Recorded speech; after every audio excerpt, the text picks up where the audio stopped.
Come in. నమస్తే madam. నమస్తే, కూర్చోండి. చెప్పండి. నువ్వే చెప్పు. ఇదిగో అది మేడం పరిస్థితి. మరేం పర్వాలేదు, ఇలాంటి కేసులు మా సర్వీస్ లో చాలా మందిని చూసాం. అయితే వాళ్ళ పేర్లు చెప్పు. కొంచెం కోపపడకుండా మా వాడికి ఎలాగైనా నయం చేయండి మేడం.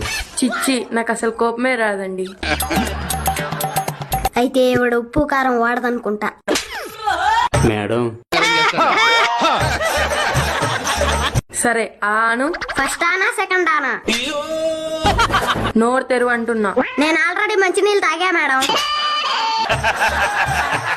సింగిల్ గా ఏమైనా కూర్చుంటున్నావా? బాత్రూమ్ లో కూర్చుంటున్నా మేడం. నైట్ ఏమైనా పీడకలలు వస్తున్నాయా? పడుకుంటే వస్తున్నాయి మేడం. నువ్వు ఇలా అడ్డదిడ్డంగా మాట్లాడితే నేను వైద్యం ఎలా చేయాలరా? పేషెంట్ అనుకొని చేయండి.